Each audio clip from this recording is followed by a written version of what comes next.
Gott kvöld, góða gestir.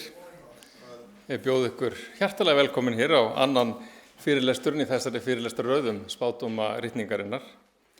Sem fyrir það Björgvin Snorrason sem að flytur okkur núna fyrirlestur spádóma fyrirkomu Jesú Krists. Og fyrir ykkur sem ekki voru hér síðast, þá Björgvin Snorrason, doktor Björgvin Snorrason, prestur og kirkjusakfræðingur, og hann hefur rannsakað spádóma og haldið fyrirlestur spádóma víða heim í ansi mörg ár. Ég vil minna ykkur á að slökkva á símónum ykkar eða setja þau allavega á silent því að fyrirlesturinn tekin upp og ég vona að allavega flestir hafi fengið, flestir þeirra sem skildu eftir netfangi sitt hérna síðast, hafi fengið tölvupóst. Það möguleiki að einhverjir hafi ekki fengið tölvupóst sem að skildu eftir netfangi síðast og þá það vegna þess að sá sem að var að senda þessa pósta, hann skildi ekki skriftina. Hann ekki gefast upp þó það hafi ekki gengið eftir. Þannig að gjarnan skilja það eftir aftur og þið sem ekki hafi skilið eftir netfangi ykkar eða viljið, að þá gerir það mjög gert hérna frammi, þá getið þið fengið upplýsingar og þessi fyrirlestar eru teknir upp og þeir koma strax inn á YouTube sama kvöld eða daginn eftir. Þannig að þá getið þið skoðað þetta efni betur. En eins og ég sagði áðan, þá efni kvöldsins spádómar fyrirkomu Jesú Krists og það Björgvin Snorrason, gjörðu svo vel.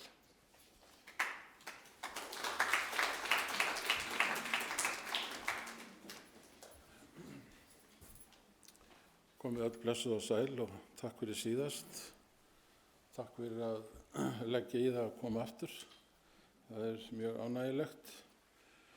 Og í kvöld ætlum við að kíkja á spádóma sem að mér finnst alltaf jafn áhugaverðir og skemmtilegir varðandi fyrstu komu, ef við getum orðað þannig, eða fyrri komu Jesú Krist til þessara jarðar.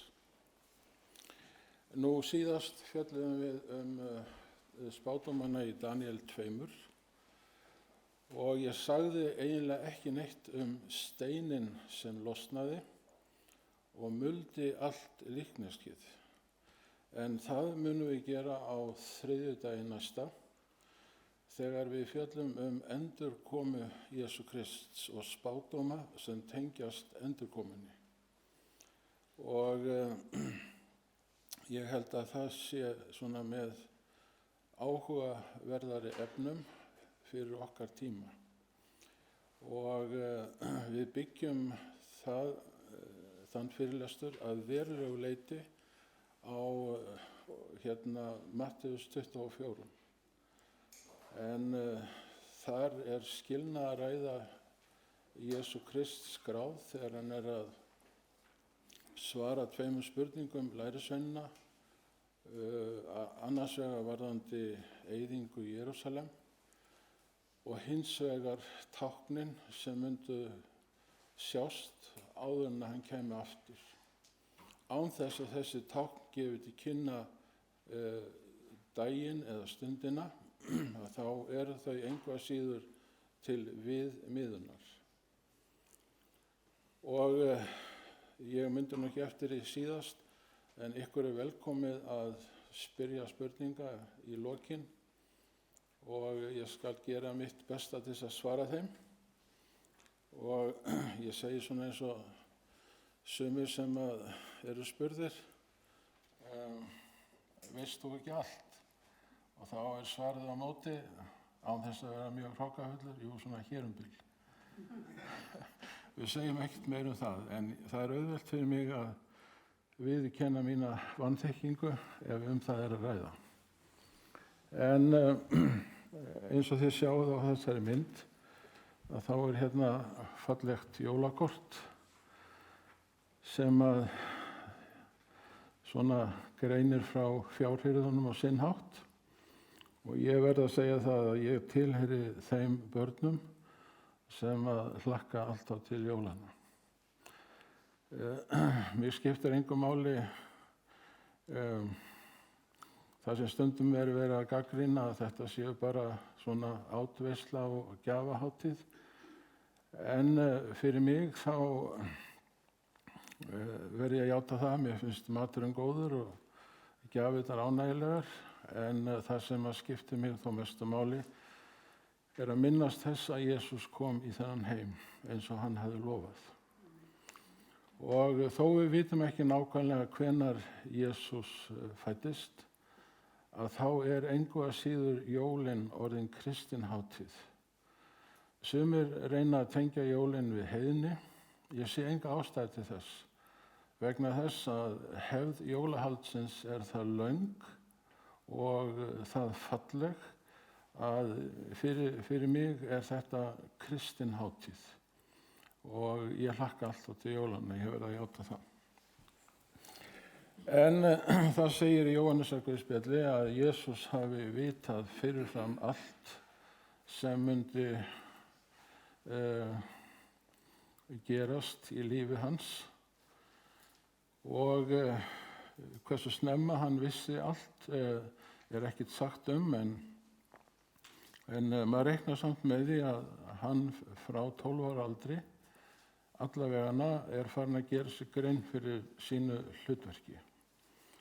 Og það er vegna þess sem að hann segir í mustrinu sem við skulum koma að örlítið seinna. En eftir krossfestinguna þá slæst Kristur í för með 2 lærisveinum sem var á leið til borgar sem að heitir eða hét Emmaus. Og þeir eru niðurlútir og eiginlega sorgmæddir og Jesús slæst í för með þeim og svona eins og spyr þá er eitthvað að. Og þeir lýsa undrun sinni í ljós og segja, hefur þú ekki heyrt það sem gerðist helgina? Og þá er það Jesús segir við þá, þér heimskir, og það merkir ekki að þessu illa gefnir. Orðið heimskingi í Biblíunni merkir er lýsing á þeim sem ekki trúir, sem er vantrúaður á það að Guðs orð sé áreiðanlegt. Og tregir í hjarta til að trúa öllu því sem spámennir hafa talað Og svo segir Jesús við að átti ekki Kristur að líða og ganga svo inn í dýr sína. Svo byrjar hann á Móse og öllum spámennunum og útlagði fyrir þeim það sem hann er ritað í Biblíunni. Og mér finnst þetta svolítið merkilegt vegna þess að hér er Kristur sjálfur á ferðinni.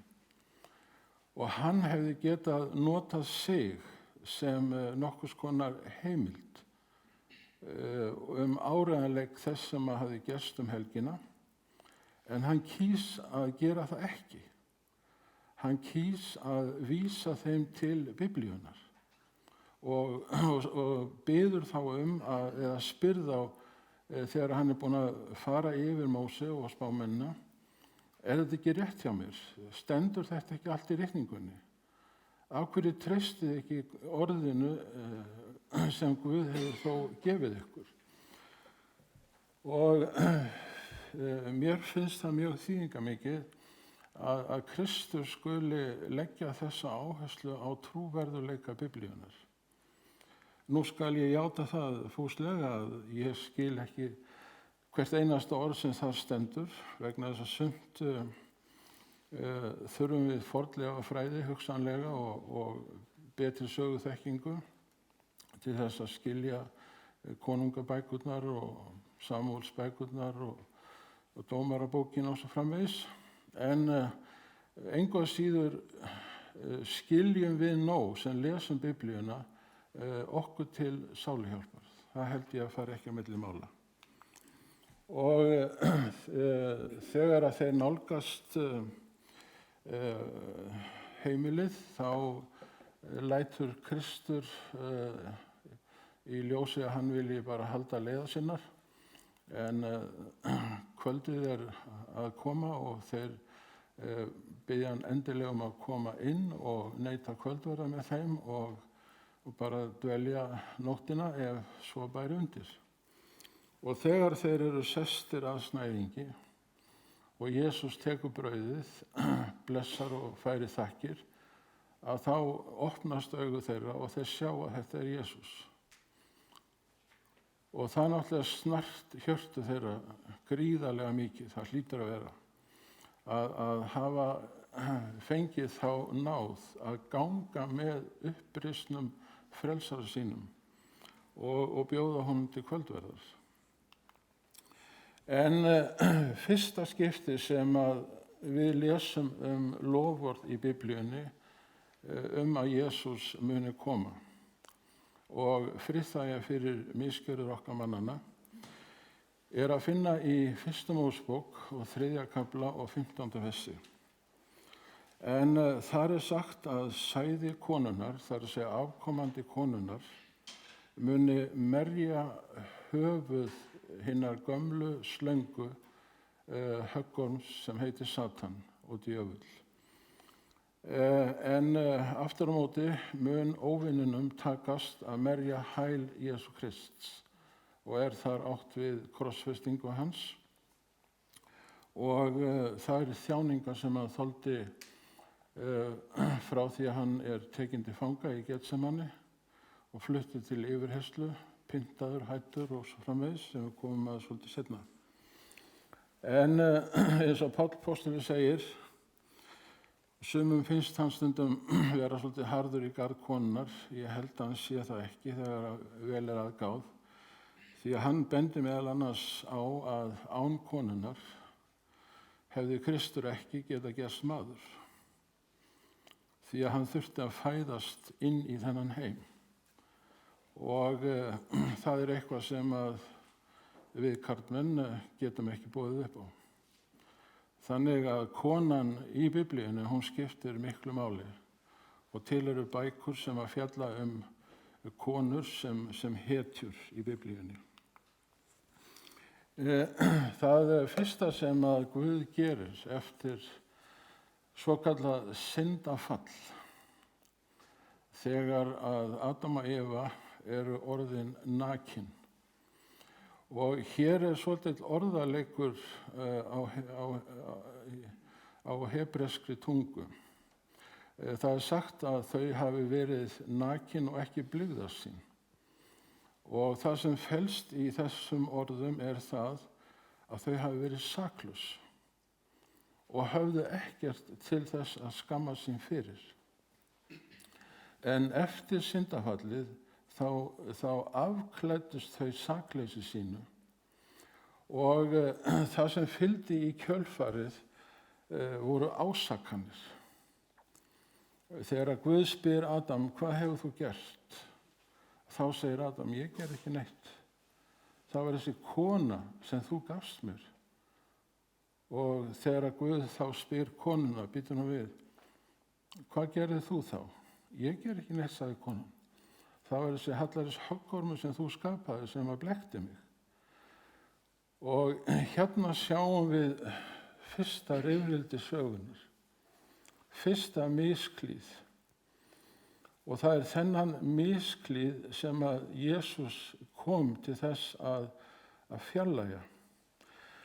Og samkvæmt Biblíunni, það eina sem getur fjarlægt svona rifrildi og svona misklíð, það er gagnkvæm fyrirgefning.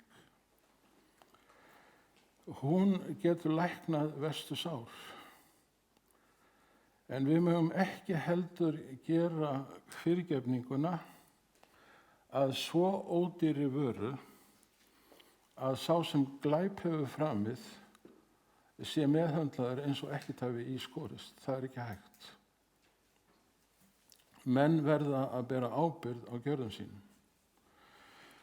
Og hér er það að Guð færir manninum skinnkirtla og þessi einfalda frásögn hérna, hún stækkar eftir því sem að fleiri fjalla friðþægingu Jesú Krists, sérstaklega Jesaja, sérstaklega Davíð í Sálmunum og svo náttúrulega Páll í Nýja testamentinu.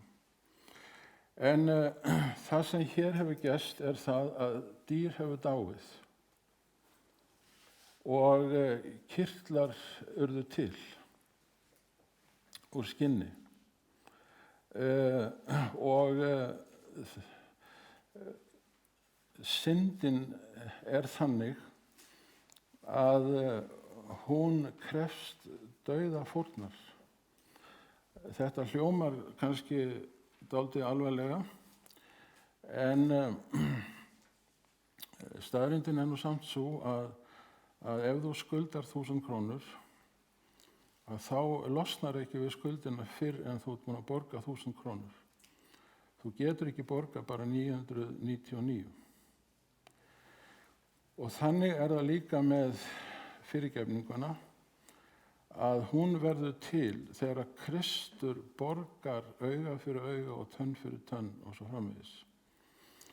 Og þetta táknaði dýrafórnin í Gamla testamentinu, að Kristur myndi koma og gefa líf sitt.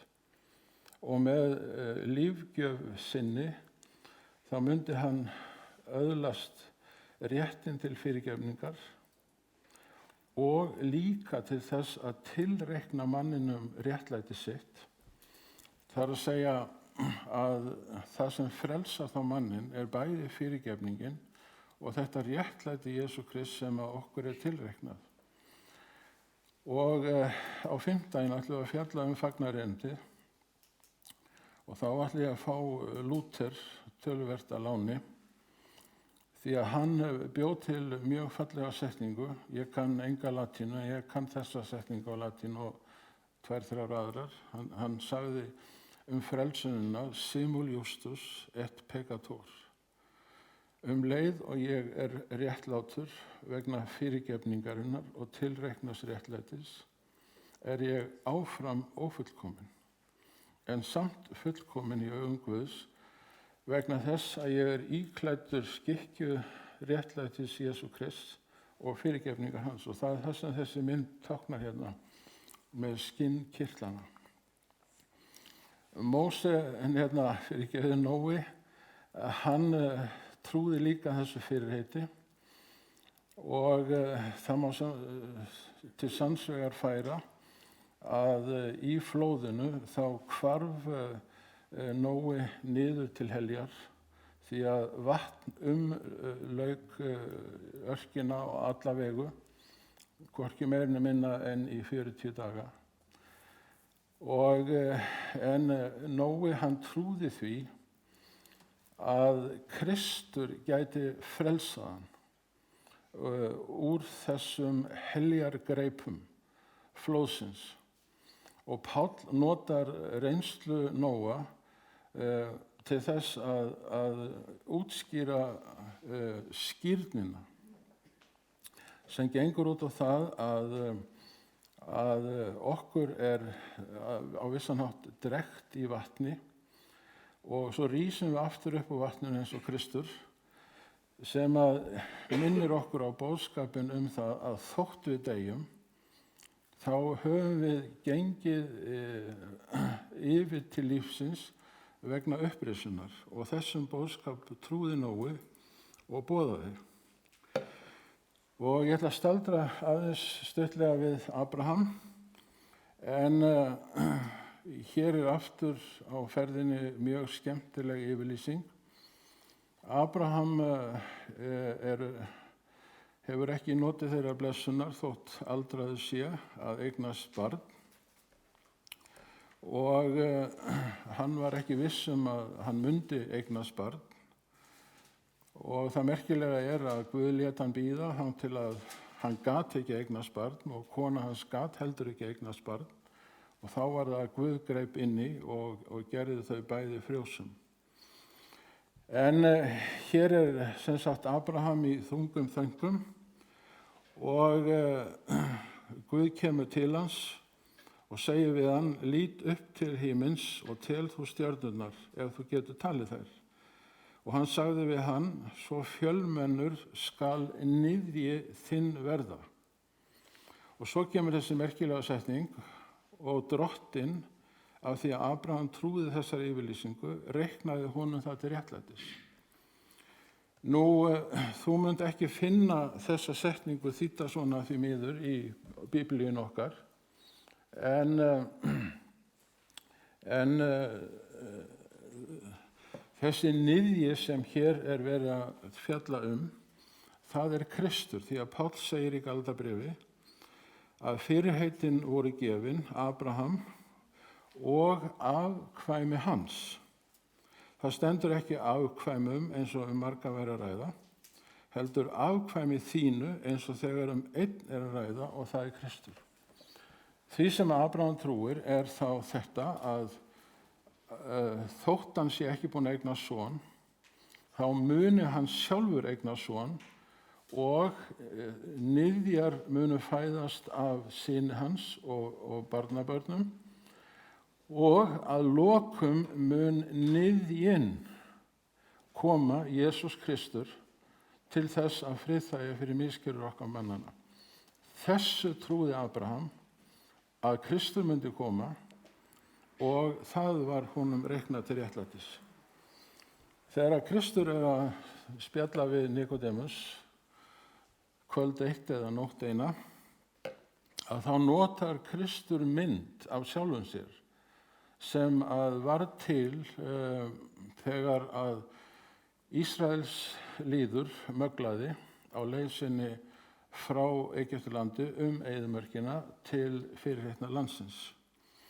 Og það vill þannig til að margir verða fyrir slöngubiti. Og það er vegna þess að fólkið ekki bara er möglandi og kvartandi og kveinandi undan öllu mögulegu, heldur er fólki í raun og veru að lýsa vantrú sinni á handleiðslu Guðs frá því að fólki fer úr Egyptalandi og þangað til það mun koma inn í fyrirheitna-landið. Og slöngubitin, þau eins og vekja upp hug fólksins til umhugsunar.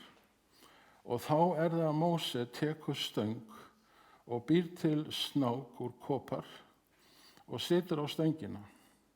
Og Jesús notar þessa tákmynd sjálfan sig þegar hann er að ræða við Nikodemus og segir að eins og Móse hóf upp höggorminn á eyðimörkinni og við það að horfa til hans og sjá handan hans til krossfestinga minnar urðu þeir heilir sem höfðu orðið fyrir slöngubiti. Og þetta er dálítið sterk mynd sem að Kristur kemur með hérna vegna þess að hann segir þegar að ég verð krossfestur, þá verð ég meðhöndlaður eins og ég sjálfur væri syndari og jafn sekur og snákurinn forðum í Edens garði. Guð mun gera mig að synd, segir Páll Krist. Og maður auðvitað skilur þetta ekki til hlítar, en hér er verið að leggja sekt á saklausan til þess að sekur geti orðið saklaus. Og það út af fyrir sig finnst mér stórkostlegur boðskapur. Þá snúum við okkur að Jesaja og textanum sem mikið er hlegið af þann dag í dag. En Guð er ekki sáttur við líð sinn sem er enn möglandi og kveinandi og kvartandi. Og hann er að bjóða hjálp sína og segir biðjið eitthvað tákn og ég skal verða við tákninu til þess að þið trúið því að ég muni hjálpa ykkur. En þeir voru svo hrokkafullir að þessu, nei, við þurfum ekki tákn. Og eiginlega lá í orðum þeirra við trestum eitthvað sem er ekki, jafnvel þó við fengið tákn. Og þá segir Guð, þá skal ég gefa ykkur tákn. Og táknið er þetta, jómfrú verður þunguð og fæðir son og lætur hann heita Immanuel, Guð með oss. Og svo er hlegið að þessu að hér sé verið að boða jómfrúar fæðingu. Og sumir vilja þá að orðið yngismær sé notað í staðinn fyrir jómfrú. En þú sem þekkir Mið-Austurlönd, jafnvel í dag, að hvað þá á þessum tíma þegar Jesaja skrifar þetta, að vera ekki jómfrú á brúðkaupsdegi þýddi það að þú gast ekki gifst yfir höfuð. Það var ekki inn í myndinni, þú gast borið titilinn Ingi Smær, Meyja, jómfrú, og ef þú varst það ekki, þá var það ekkert af brúðkaupinu. Þannig að það er útilokað að hlæja að þessum texta því að Jesaja, hann veit alveg hvað hann er að tala um. Og menning hans tíma skildi alveg textan, hvort sem þú notar orðið Ingi Smær eða jómfrú eða Meyja. Það skiptir engu máli. Engin fjölskylda bauð dóttur sína til giftingar sem ekki var jómfrú. Það var bara ekki inn í myndina á þeim tíma. Þannig að við megum ekki lesa vestrænan nútíma inn í þennan texta, það gengur ekki eftir.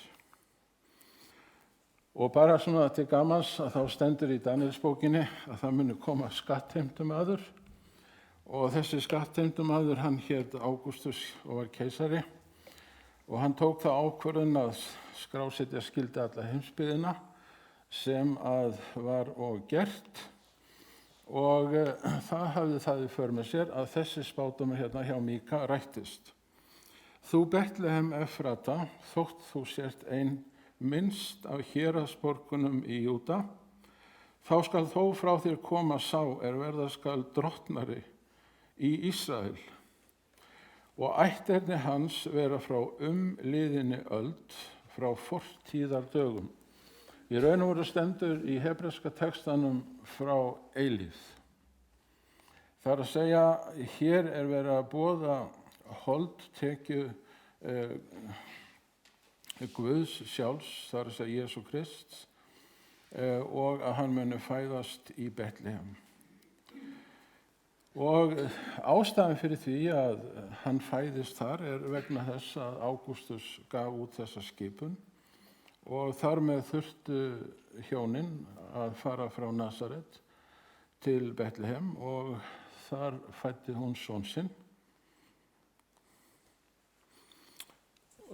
Ég verð nú að játa það fyrir ykkur að danski málarinn Carl Bloch, sem hefur málað þessa mynd,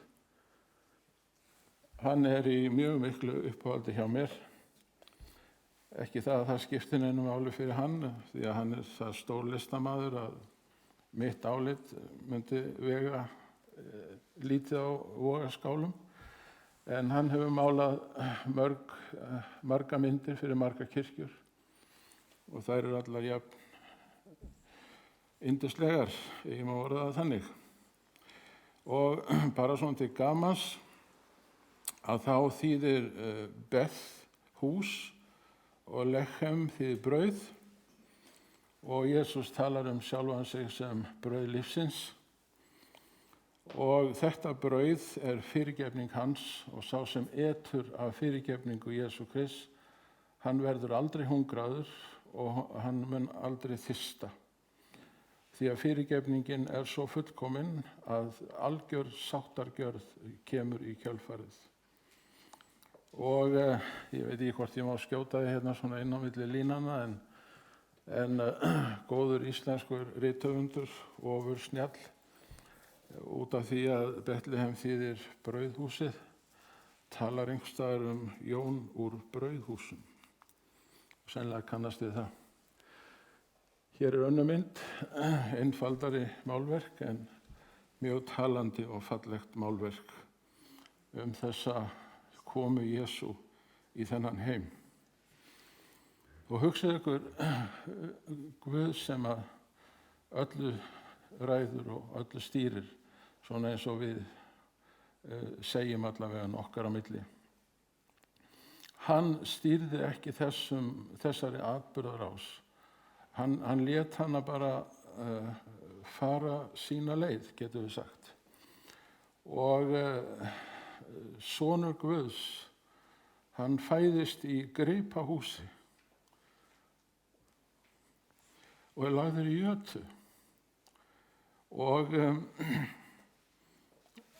á efri árum þá skammaðist hann sín aldrei fyrir það að hafa deilt kjörum fátækra.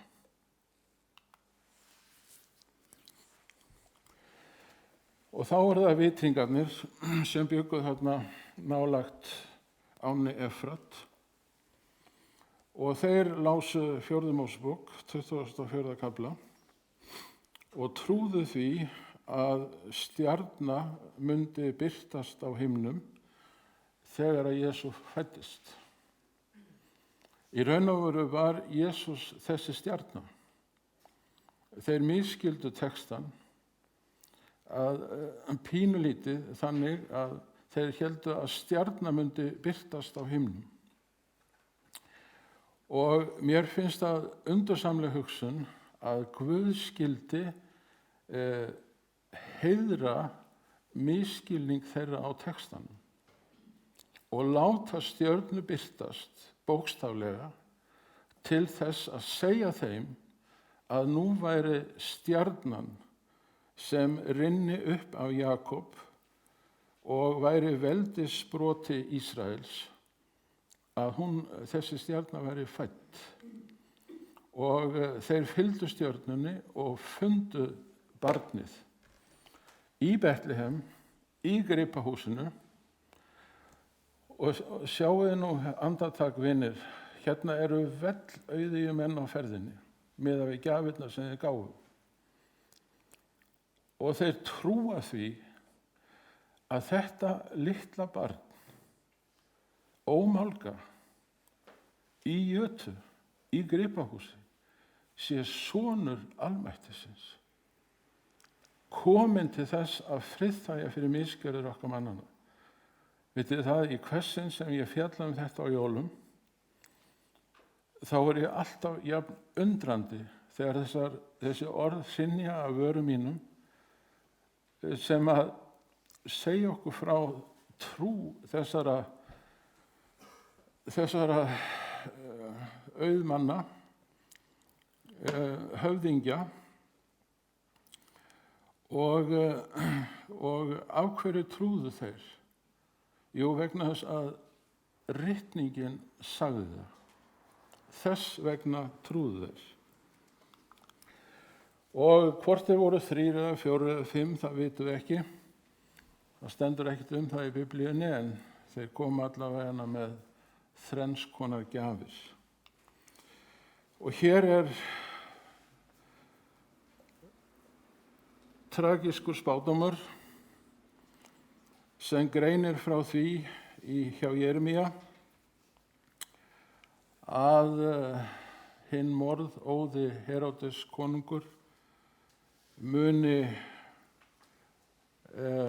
drepa börn, sérstaklega drengi að 2 ára aldri, til þess að koma í veg fyrir að hinn nýfæddi konungur, en þannig töluðu vitringarnir Jesú þegar þeir komu til Jerúsalem, til þess að koma í veg fyrir hann yxi úr grasi. Og þessna heyrðist rödd í Rama: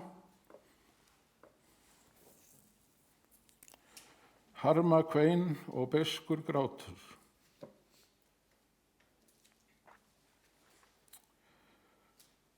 Og þannig ætti það að vera, vinir, ef við hugsum öll börnin sem fá ekki mat og geta ekki lifað. En Guð talaði við Jósef og bað hann að flýja til Egyptalands, og þá rætti spádómurinn hjá Hósea sem segir að frá Egyptalandi kallaði ég son minn. Og hér er Jesús staddur í musturinu, 12 ára gamall.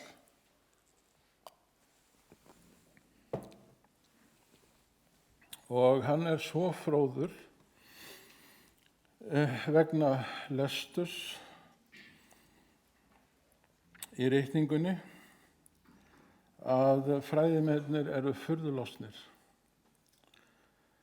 Og manni finnst einhvern veginn það vera skráð milli línanna að hann viti meir en þeir. Og það kæmir ekki óvart, því að þeir þekktu tæplega ritninguna. Eins og Jesús síðar sagði við þá: ef þið hefðu þekkt Biblíuna, ef þið vissu hvað í henni stæði, þá hefðu þið tekið á móti mér. En þið voru búin að hylja sannleik Biblíunnar með endalausum erfikenningum og mannafræðum og mannaheimspeki sem gerði það að verkum að myrkur lagðist yfir ritninguna og ljósið sem að hefði geta skinið, það skein ekki. Og þegar foreldrar hans koma og finna loksins, þá segir Jesús þessi skemmtilegu orð: vissu þið ekki að mér ber að vera í húsi föður míns? Kristur var hugmyndasmiður musterisins. Öll hinn myndræna tjáning í musterinu fjallaði hann. Og musteris þjónustan eins og hún skráð í ritningunni undurfögur. Bara til þess að nefna eitt atriði. Þessi þjónusta þjónusta sem Guð innir af hendi gagnvart þér. Jesús kom ekki til þess að láta þjóna sér, heldur til þess að þjóna þér.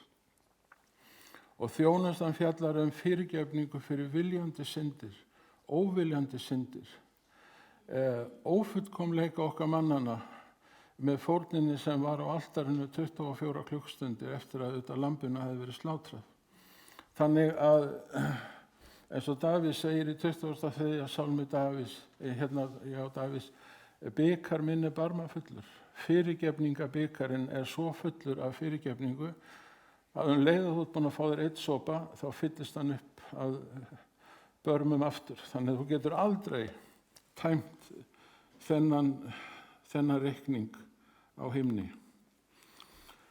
Og svo talað það að Jesús muni eiga heima í Nasaret og þess vegna var hann kallaður Nasarei. En Nasarearnir voru menn sem helguðu sig sérstaklega Guði og í þjónustu fyrir hann. Þannig að það að Jesús hafi verið þessi þjónn himinsins fyrir okkur mennina, það rættist svo sannarlega þegar hann var kallaður Nasarei. Og ekki bara vegna þess að hann bjó í Nasaret, heldur líka vegna þeirra þjónustu sem Nasarearnir stóðu fyrir. Og þá var það spádómurinn Jóhannes skírara frá Jesaja 40 röddina í eyðimörkinni sem að ruddi veginn fyrir komu Jesú Krists. Hann hóf starf sitt svona það bil 6 mánuðum áður en Jesús hóf sitt starf og hann bjó lengst af í eyðimörkinni. Ástæðan var mjög einföld. Spillingin var svo rosaleg í Jerúsalem og öðrum nágranna borgum, bæjum, að hann kaus að einvöruna í eyðimörkinni til þess að hugsanir hans og tilfinningar, orð og athafnir smituðust ekki af óhreinleika borgarlífsins á þeim tíma. Og þá það að við komum að skemmtilegu hugtaki sem heitir fylling tímans. Páll segir í Gálatabréfi að þegar fylling tímans kom, þá sendi Guð son sinn fæddan af konu og fæddan undir lögmáli. Þetta svolítið merkilegt hugtak, undir lögmáli. Það merkir að hann var fæddur undir bölvun lögmálsins. Það að segja lögmálið krafðist þess á honum að hann myndi þjást og líða eins og hann væri sekur, til þess með því að taka sektina þannig á sig að gjöra hinn seka saklausan. Og það gerði hann svo sannlega. Hér aftur frá Páli í Efesusbréfinu að hann hafi komið í fyllingu tímans og þá opinberaðist þessi mikli leyndardómur sem hafði verið til hjá Guðdómnum frá eilífð björgunarleið fyrir mannin ef hann skyldi misstíga sig. Og hér segir hjá Markúsi að þegar Jóhannes hafði verið tekinn höndum kom Jesús til Galileu og predikaði fagnaðarerindi Guðs og sagði: Tíminn er fullnaður og Guðs ríki er í nánd.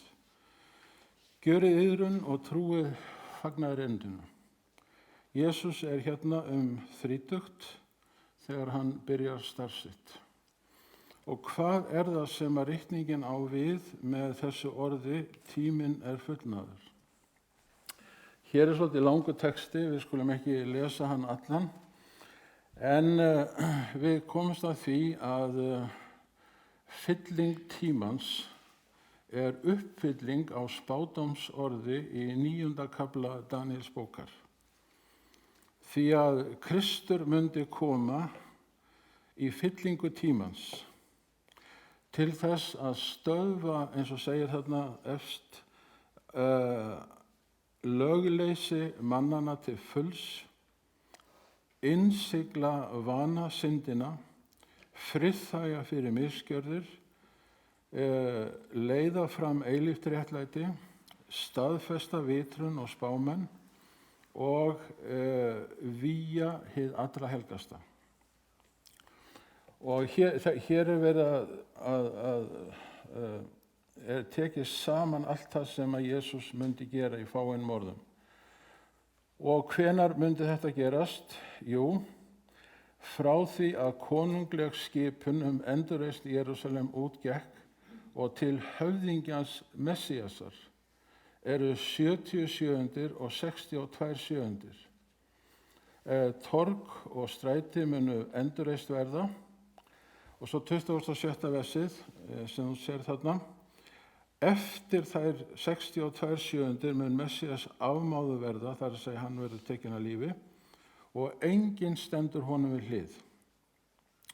Svo kemur spádómur eyðingu Jerúsalem og helgidómsins, og 27. versið segir að Kristur muni staðfesta sáttmálann sem hann lofaði Adam og Evu, Nóa, Abraham og öðrum, að hann myndi staðfesta sáttmálann miðja sjöund. Og hér erum við þá að skyggnast inn í söguna svolítið. Hvenær kom þessi konunglega tilskipun endurreisn Jerúsalem? Og við athugun á ritningunni sjálfri og sögunni þá komumst við að raunum að þessi skipun kom samkvæmt skipun Ísraels Guðs, Kýrusar, Daríusar og Artaxerxes. Og það segir hérna að þessi tilskipun eða yfirlýsing, hún kom eða var gefin út á 7. ríkisári Artaxerxes konungs. Og það er sem sagt frá þessu ártali að við eigum að byrja að reikna út þessar sjöundir. Og hér er þetta ártal 457 og þið sjáuð að það er persneskt tímatal, egypskar samtímaheimildir og hið fræga tímatal Ptólemæusar sem að staðfesta allar þrjár að þetta sé rétt ártal. Og hér er tímatal Ptólemæusar. Við ætlum ekki að fara neitt í það í smáatriðum, en hér komum við að Artaxerxes sem byrjaði konungdæmið, eða var konungur 464, en fyrsta ári reiknast ekki sem ríkisár og það er svona sérstök hefð sem var á þeim tíma að ríkisárið byrjar aldrei fyrr en við áramót, og ef þú sem sagt gerist konungur 3 mánuðum áður eða 6 mánuðum áður og þessna 9 mánuðum áður, að þá er það ár kallað Ascension ár, þar að segja nokks konar aðfara ár, og svo kemur ríkisárið. Og það sem er svo skemmtilegt við þessa tímasetningu er það að Kristur, hann vitnar í spámanninn Daníel og hann segir: þegar hann vitnar í spámannin Daniel að það mun koma svokölluð viðurstig eyðingarinnar sem mun eyðileggja Jerúsalem, leggja hana í rúst og sömuleiðis musterið. Og ef þú athugar ekki nýju þýðinguna, heldur gamlu þýðinguna, að þá vitnað í þessa kapitula hérna, Daniel 8, 9 og 11 og 12. Og það þetta sem Kristur að vitna í sjálfur þegar hann talar að það muni koma svokölluð viðurstig eyðingarinnar. Og við sjáum að þessi spádómur viðurstig eyðingarinnar, hann hluti af spádómnum hvenær Messías muni koma. Og Messías, hann kemur sem sagt í fyllingu tímans og hér Kristur að svara spurningum lærisveina sinna þessa eyðingu musterisins og borgarinnar og sömuleiðis táknin varðandi endurkomu hans. Og eyðingin hún byrjar árið 70 og endar árið 135 og eftir það Ísrael bara ekki til fyrir en 1948. Og hér musteri Heródesar eins og það var kallað og þar stóð ekki steinn yfir steini eftir að Rómverjinn var búinn að ganga frá þessu í 3 árásum. Og hér sjáum við á Títusarboganum í Róm ljósastikuna úr musterinu og skoðunarbrauðsborði líka. Þannig að þessi spádómur hjá Daniel í 9. kafla sem svo staðfestur af Jesú í 24. kafla Mattheusar að hann rættist.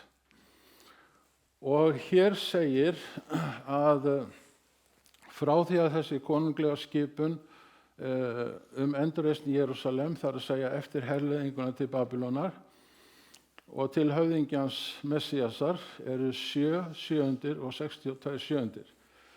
Og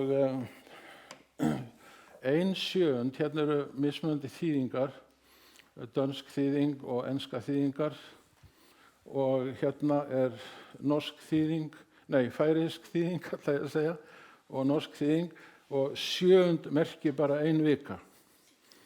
Þannig að þegar við reiknum út þessar sjöundir að þá 1 sjöund 7 ár og hálf sjöund 3,5 ár og 7 sjöundir eða 7 sinnum 7 það 49, 62 434 ár og 69 þá 483 og svo 490. Þar Kristur viðurkennir þennan spádóm og segir að hann muni verða uppfylltur á hans tíma, þá geta þessar sjöundir ekki verið bókstafleg ár. Og þá spyrjum við reikninguna, hvað áttu við með sjöundunum, þessum dögum? Og við komumst að raun það að Biblían notar það sem við köllum dagur fyrir 1 ár. Það að segja 1 dagur 1 ár. 7 sjöundir þá 7 ár og 70 sjöundir þá 490 ár. Og hér sérðu hvar þetta sagt, því að þú skalt telja 7 ár hvíldardaga, 7 ár 7 sinnum, svo að tími þeirra 7 ár hvíldardaga verði 49 ár. Og það sama að finna hjá Esekiel, að tel ég þér dag fyrir hvert ár. Þetta þekkt hugtak í Biblíunni. Og vit því og hygg að frá því að þessi konunglega skipun kemur og til Messíasar 7 sjöundir og 62 sjöundir. Og það að segja, það 483 ár frá því að þessi tilskipun gefin út. Og ef við kíkjum á Biblíuna, þá fáum við að vita að á 15. stjórnarári Tíberíusar keisara, ég ætla ekki að lesa allt sem kemur á eftir, að þá það að Jesús skírður, fer út á eyðimörk og freistað, viðstaddur brúðkaup í Kanan í Galileu og á páskahátíð. Og þetta 15. ár Tíberíusar árið 27. Og það passar alveg nákvæmlega við spádóminn að núna sem sagt liðin frá þessari skipun 483 ár. Og þið sjáu hérna að gyðinglega tímatalið ekki alveg eins og það rómverska, af því að gyðingurinn byrjar árið að hausti og meðan Rómverjinn byrjar það áramót eins og við gerum. Og Jesús þá þrítugt, sem sagt árið 27. Hérna bara annað yfirlit yfir þetta sama. Þurfum ekkert að fara neitt nánar út í það. En það einmitt árið 27 sem að Jesús kemur til Jórdan og þá hann skírður og heilagur andi kemur yfir hann og smyr hann til þjónustu og hann þá orðinn hinn smurði, Messías, sem að kom í fyllingu tímans. Og þá ætlum við að kíkja á aðra spádóma sem að fjalla Krist og hér talað að hann hafi ekki þolað misnotkun musterisins, þar sem menn voru að græða stórfé á því að selja jafnvel limlöstu dýr við fórnarhátíðirnar og í tvígang kemur Kristur og bókstaflega hreinsar musterið og rekur þessa sölumenn í burtu og segir í leiðinni að hús mitt á að vera bænahús en ekki hús þar sem að menn að svindla sér miklum gróða. Og þá það Jesús mætir í samkunduhúsið í Nasaret og honum fengin bók Jesaja spámanns og hann lýkur upp bókinni og les þarna textan: Andi Drottins yfir mér af því að hann hefur smurt mig og hefur sendt mig til að flytja fátækum gleðilegan boðskap og boða bandingjum lausn og blindum sýn og láta þjáða lausa. Og síðan lokar hann bókinni og svo segir hann að í dag hefur ræst þessi ritning í áheyrn ykkar.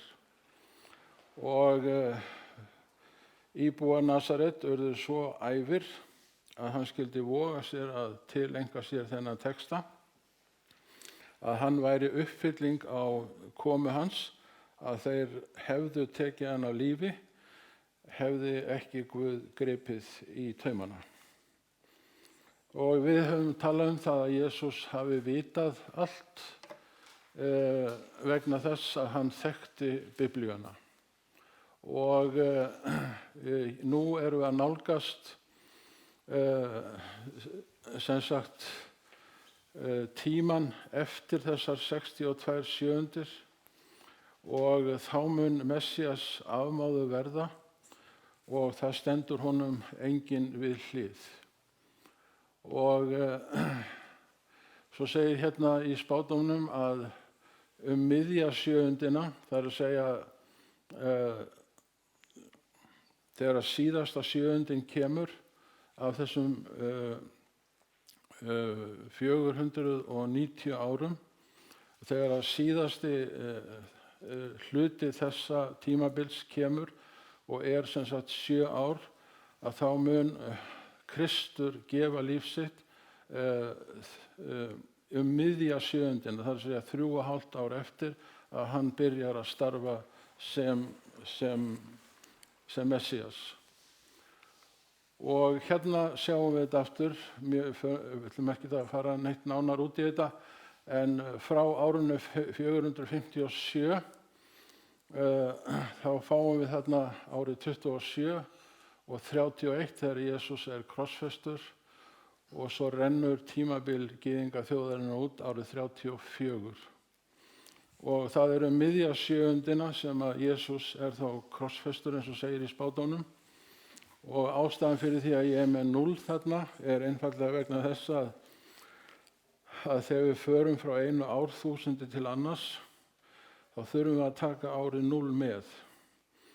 Því að þegar þú telur 1, 2, 3, 4, 5, 6, 7, 8, 9, þá byrjar ekki að telja eftir 9, 1, 2, 3, 4. Þú verður að telja 10 með, er það ekki? Og þess vegna voru menn ekki sammála um það, hvort að síðasta öld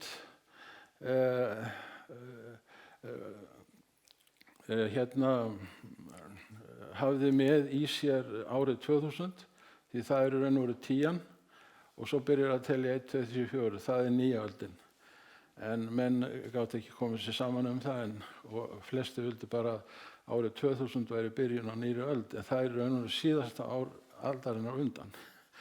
Ef þú ert sammála því að þú telur upp að þú telur alltaf upp á 10 og hann byrjar að telja 1, 2, 3, 4, er það ekki? Og hér er þetta aftur bara mjög stuttlega.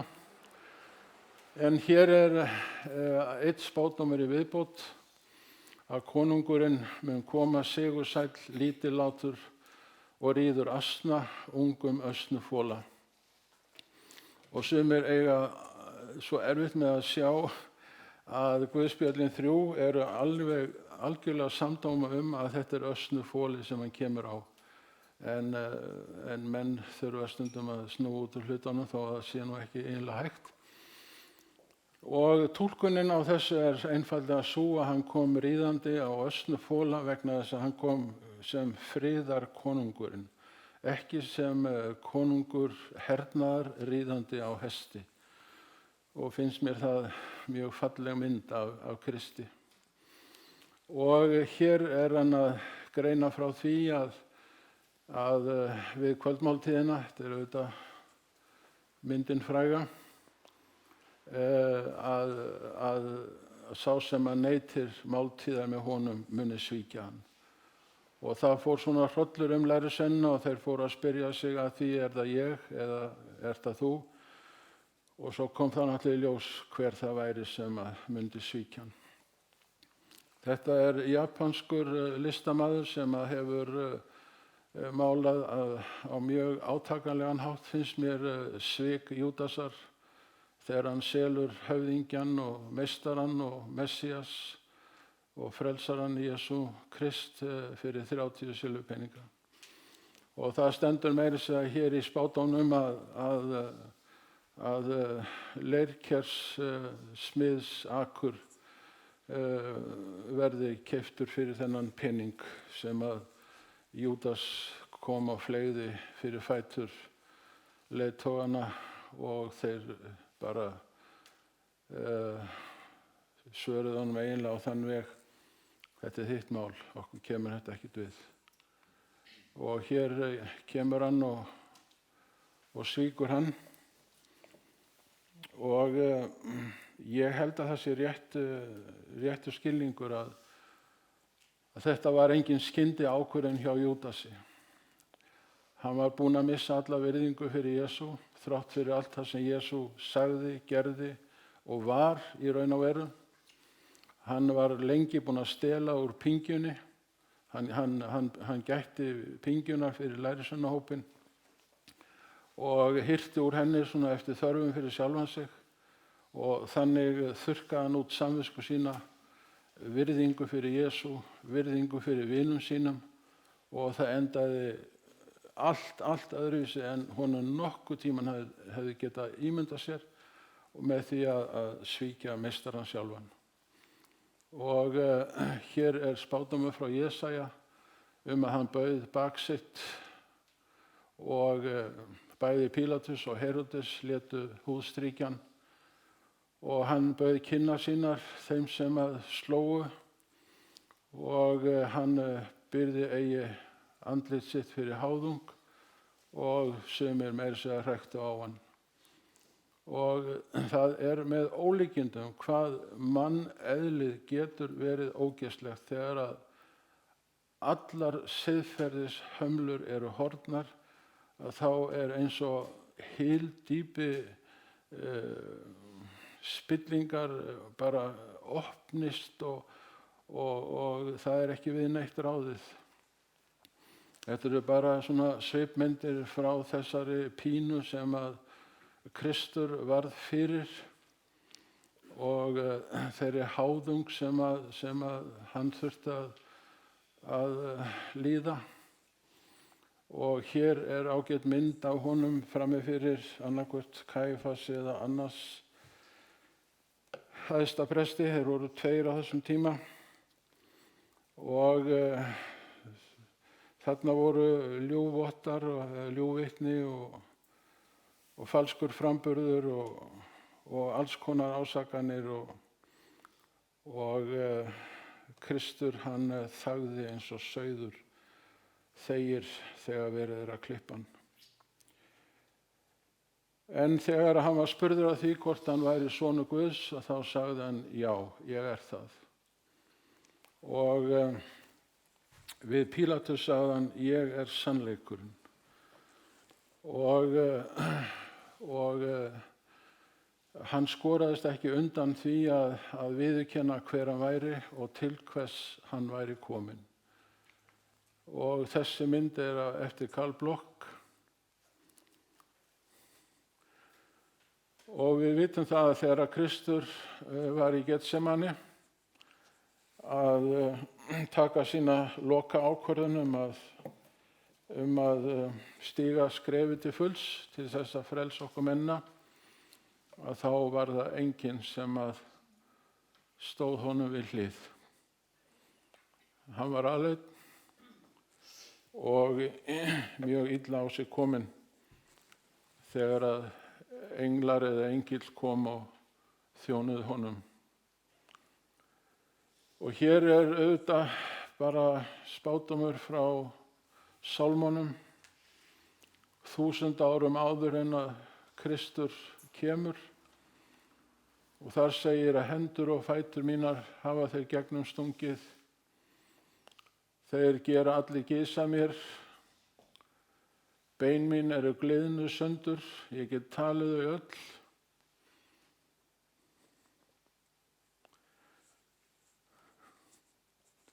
Gómur minn er þurr sem brenndur leir.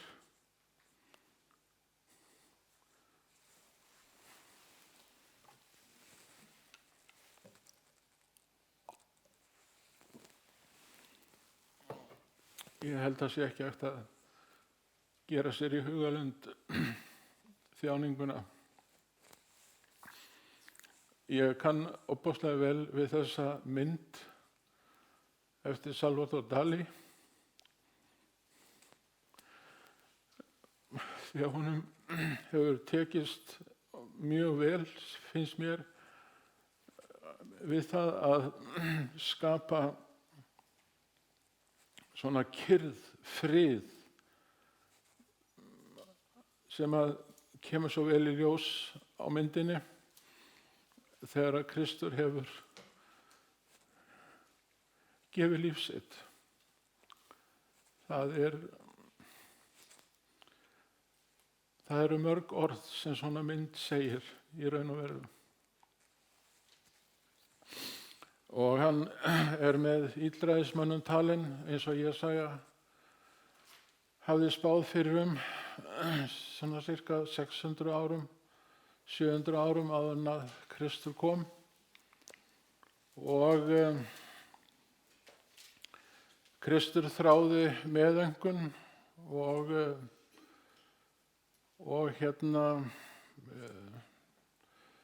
styrk frá okkur mönnunum, en hann fékk það ekki. Og við þorstanum gáfu þeir honum vínsýru eða edik. Þannig að þessi spádómur rættist líka fullkomlega. Hér er aftur þessi mynd eftir Salvador Dalí. Og þegar Kristur horfir eins og frá krossinum niður á mannfjöldan, þá segir hann þetta: Faðir, fyrirgef þeim því að þeir vita ekki hvað þeir gera. Og það var orð að sönnu, því að þó svo að þeir vissu að þeir voru að taka hann að lífi, að þá einhvern veginn vissu fæstir að þetta væri Guðs sonur. Og þá kemur þessi skemmtilega yfirlýsing frá Kristi. báðir ræningjarnir sitt hvorum megin við hann, hæddu hann til að byrja með, en svo sá annar þeirra að sér og Jesús segir við hann, 43. vers, sannlega segi ég þér í dag, með mér skaltu vera í paradís.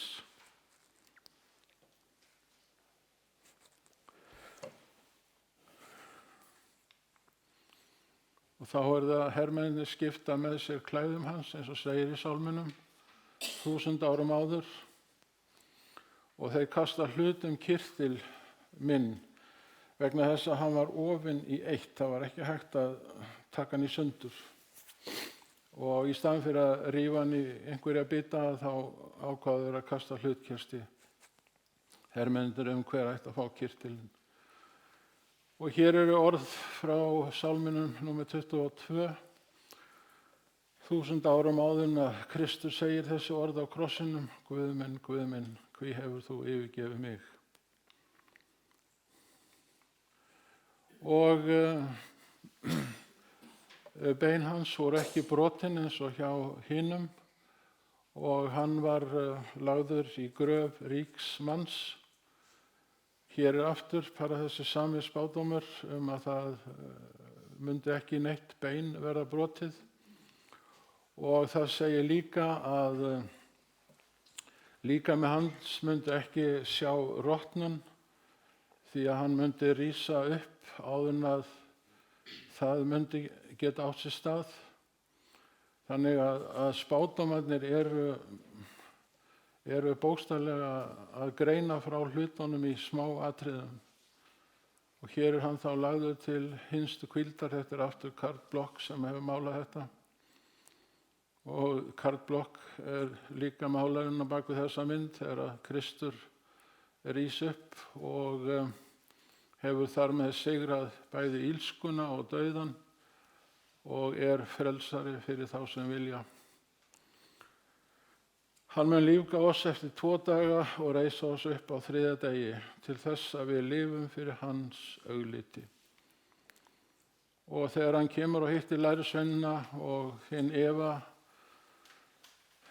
semda fulla Tómas, þá segir hann við strákana sína, ég ekki andi, ég með hold og bein, þið getið sjálfið þreifað á mér og gefið mér líka að borða. Og þegar að Kristur fór upp til himins í líkama, þá varð eins og himinin svolítið raunverulegri í þeirra augum. En englarnir sögðu að Jesús myndi koma aftur á sama hátt og hann fór til himins. En það segir að ský hafi numið hann burt frá augum lærisveinanna og ský í Biblíunni í þessari merkingu eru englar. Og þegar sagt að Jesús komi aftur á skýjum himinsins, þá það að hann komi í fylgd engla sinna þegar hann kemur öðru sinni til jarðarinnar.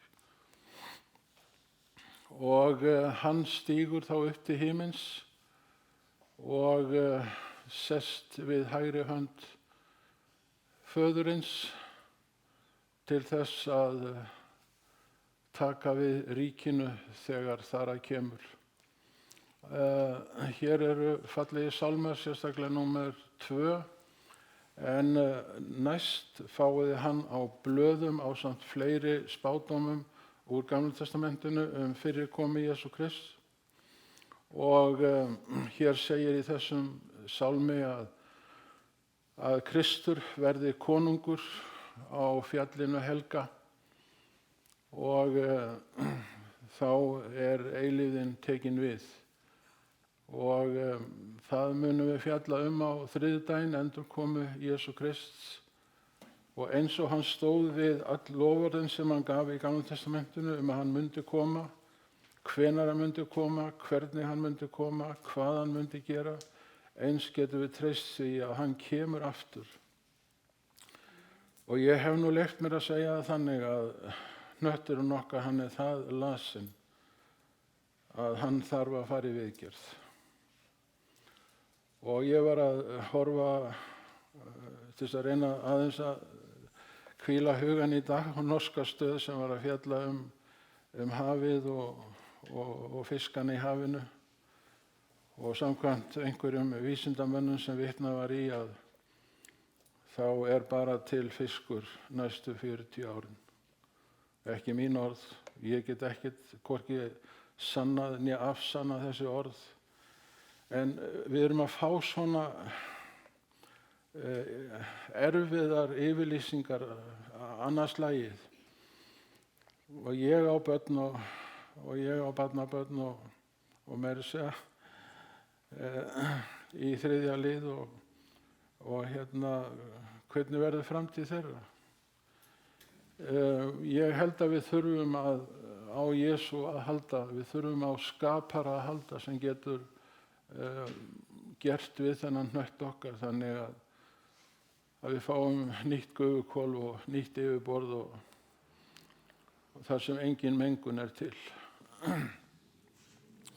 Hér gríðarlega fallegu texti frá Páli í Hebreabréfi það að Kristus settist til hægri handar hátigninni á hæðum og Guð segir við soninn: hásæti þitt, ó Guð, aldir alda og sproti réttvísinnar sproti ríkis þíns.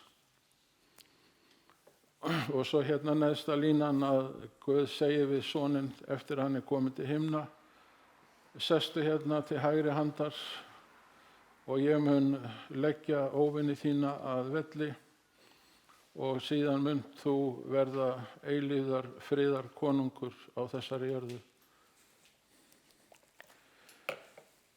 Vinir, þetta var það sem mig langaði til að deila með ykkur hér í kvöld. Þið verðið að fyrirgefa gömlum manni þó að röddin sé ekki alltaf jafn styrk, en mér finnst bara þegar maður fjallar þetta efni að það svo ríkt af tilfinningu og öllu því fegursta sem til að það erfitt að verða ekki snortinn. En á fimmtudaginn, ef þú mátt vera að því, þá ertu velkomin aftur. Þá ætlum við að fjalla þessa miklu friðþægingu, þessa miklu fyrirgefningu sem Jesús kom til leiðar með fórn sinni. Og við ætlum að leyfa okkur að fá Martin Luther að láni. Því að áður en að Lúther finnur friðinn og fyrirgefninguna hjá Jesú Kristi, þá líður honum svo hrikalega illa að hann segir við Jóhann Staupitz, sem yfirmaður klaustursins: ég búinn að drýja hina ófyrirgefanlegu synd. Og Staupitz, sem var mjög göfugur maður, segir svona við Lúther: ég held að það sé nú svolítið erfitt, Lúther minn. En Lúther segir: það samt þannig að ég búinn að drýja ófyrirgefanlega synd. Og þá segir Staupitz: allt í lagi, þá skaltu bara krjúpa, Lúther, og síðan skal ég hlusta á þig. Og þá segir Lúther við hann: ég get nú varla sagt það sem mér býr í hjarta, en ég get ekki annað sagt en að ég hata Guð. Ég hata hann af öllu hjarta. Og Guð bara Guð hefndarinnar og Guð krafnanna og hörkunar og svo taldi hann upp eitthvað meira í þessum dúr. En svo það að Lúther loksins sér réttu hliðina á Guði, að hann Guð miskunnseminnar og fyrirgefningarinnar og umburðarlyndisins og tillitsseminnar. Og það gjörbreytir lífi Lúthers. Og það eins og stóru fargi sé af honum létt. Og boðun fagnaðerindisins verður þess vegna jafn fögur og sterk eins og raun ber vitni þegar að Lúther fer að segja frá Kristi og friðþægingu hans. en það er semst á 5. En ég þakka áheyrnarna hér í kvöld. Ég sé ekki hvað tímanum, ég tala víst heldur lengi, en ég þakka kominu á áheyrnina og ef það er einhverjar spurningar þá er það velkomið að spyrja en þeir eru búin að vera þolinmóð.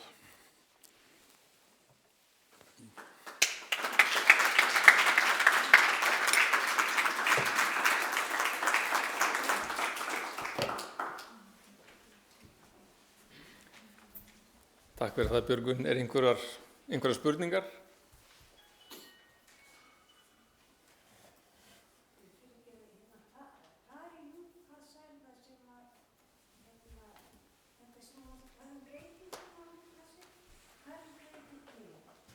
Býtu nú, heyrðu þú það?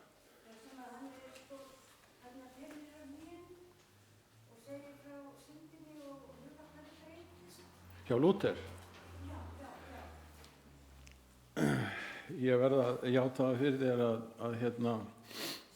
að við fluttum í sumar við hjónin og flestar skrudurnar mín þær eru í kjallaranum og ég veit ekki hvort að ég get lofað því að finna hana en ef mér tekst það þá skal ég gera það. En þessi frásögn af honum og Jóhann Staupitz, hún er áreiðanleg. Ég get ekki, ég þori varla að játa það fyrir þér, en hann er svona stór hluti af mínu námi, hann Lúther, og ég á það bil 100 skruddur hann og eftir hann. Þannig að ég þori ekki að lofa að ég get sett puttan á það, en ég skal reyna.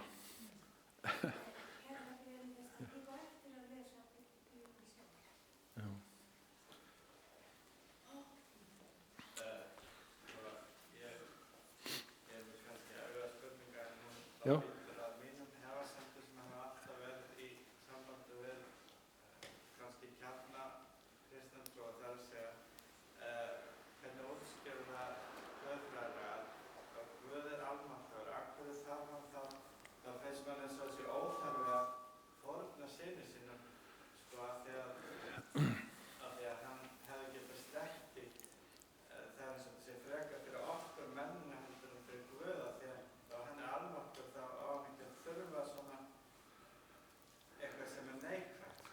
Já,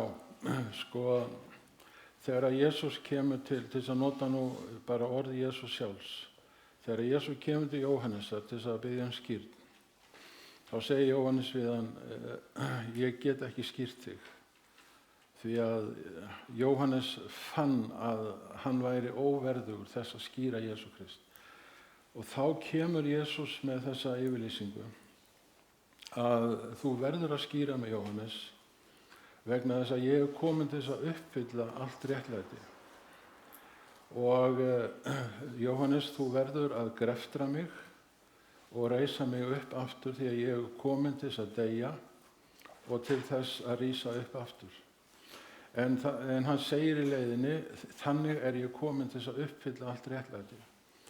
Og ég veit að samanburðurinn er fátækur þegar ég segi að ef ég skulda 10.000 kall í banka, þá verð ég að borga hann. Ég verð að uppfylla réttlætiskröfu bankans að standa í skilum. Og það er það sem Jesús gerir. Hann stendur í skilum fyrir hönd okkar mannana. Og hann er sá eini sem gat staðið í skilum af því að hann var jafningi Guðs. Og mín sekt er ekki gagnvart þér fyrst og fremst eða öðrum, heldur gagnvart Guði. Og þess vegna verður sá sem að á fyrir upphæðinni sem ég skulda, hann verður að koma að borga. Það getur engin annað borga þetta nema ég, nema Kristur. Og Kristur gefur okkur eina dæmisögu sem er mann sem að skuldar 10.000 talentur. Það er alveg hrikaleg upphæð. Því að þú mátt margfalda 10.000 með 6.000, þá ferðu út dagsverkin. Því að 1 denar var kaup almúans fyrir dagsverk. Og ég á ekki fyrir þessu. Og Guð eiginlega fyrir mig þá nægja þessar upplýsingar. Að hver háskuldin og að það einungis Kristus sem getur greitt þessa skuld. Nú vilja sumir meina að orðið almáttugur sé eiginlega ekki notað í ritningunni. Og þegar að Guð opinbera sig fyrsta sinn sem El Shaddai gagnvart Abraham, að þá vilja margir sérfræðingar á hebreska tungu meina að orðið El Shaddai merkir ég þín fullnæging. Það að segja, ég get farið í bankann fyrir þig og borgað 10 skallinn. Ég get fullnægt kröfum bankans. Og það það sem að Kristur gerir þegar hann greiðir skuldina með lífi sínu. Sjáðu kröfuna, auga fyrir auga, tönn fyrir tönn, hönd fyrir hönd, fót fyrir fót og líf fyrir líf. Við eigum ekki að nota þetta á hvert annað. En Kristur kom og borgaði þessa upphæð. Þess vegna hann fullnæging lögmálsins. Hann fullnægði öllum kröfum lögmálsins. Og til þess að vitna í Lúter, þegar Lúter sá þetta, hann var algjörlega nýr maður.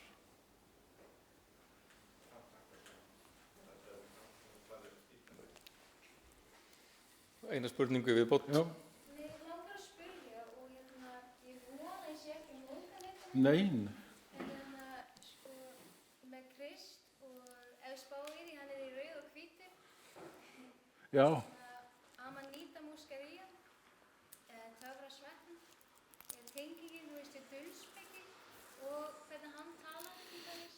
Og því að það sem ég lenti í var að missa egoið á svona sveppadrykki þegar ég var unglingur. Já, já. Og það var ákveðin frelsun fyrir mig, ef ég að segja. Að læra að allt í rauninni ein heild og eitt og sama, óendanlegur kærleikur, alveg eins og hann talar skilur. Já. Ég veit ekki af hverju, hvíti liturinn, hann minnir yfirleitt á það réttlæti. Hann stendur fyrir hreinleika. Og rauði liturinn fyrir fórnina, blóðið sem rann. Og þess vegna eru þessi 2 litir mjög oft tengdir Kristi. Af því að þeir eins og til dæmis bara skírnarkirtillinn, hann alltaf hvítur. Til þess að minna okkur á að fyrir Krist þá hægt að klæða mig sem sagt í hvít klæði. Klæði hreinleikans og réttlætisins. En það skilningur, það svona andstæða Dómargu og Íslendingar Dómargu og svona, en ég heldur sögum fram á tíma sem að við verðum meiri samkennd frá hann. Það getur vel hugsast. Já, vinir, þegar ég að undirbúa mig, þá ég alltaf að segja við sjálf mig, tala nú ekki ólengi. Og ég skal reyna það næst. Þakka að kærlega fyrir Björgvin. Ég held við látum þessu lokið í kvöld. En það gefst meiri tími til spurninga síðar. Og eins og Björgvin nefndi áðan, þá næstkomandi 50 afar merkilegt og kannski eitt mikilvægasta efni Biblíunnar til umfjöllunar. Hvert fagnaður erindi Jesú Krists og friðþæging. Og svo þriðjudaginn þar og eftir efnið spádómar varðandi endurkomu Jesú Krists og þá færum við okkur svolítið næri tíma og verið fjallaði málefni sem að mér finnst allavega gaman að velta fyrir mér. Ég vil ítreka það, þið sem að skráðu netfangið eitthvað síðast en fenguð ekki tölvupóst, gerið það gjarnan aftur, sá sem að var að senda þessa pósta hefur sannlega ekki skilið skriftina, það ekkert að marka það, hann læknir og hann skilur ekki sinni eigin skrift, hann ekki gefast upp og þið sem ekki hafa skráð netfangið eitthvað en vilja fá sent efni, mjög gjarnan gerir það hérna frammi. Ykkur velkomið að staldra, það drykkur hér fyrir aftan og keks og þá líka hægt að gefst tími til að spjalla betur við Björgvin. Þakka ykkur fyrir komuna, verið þið sæl.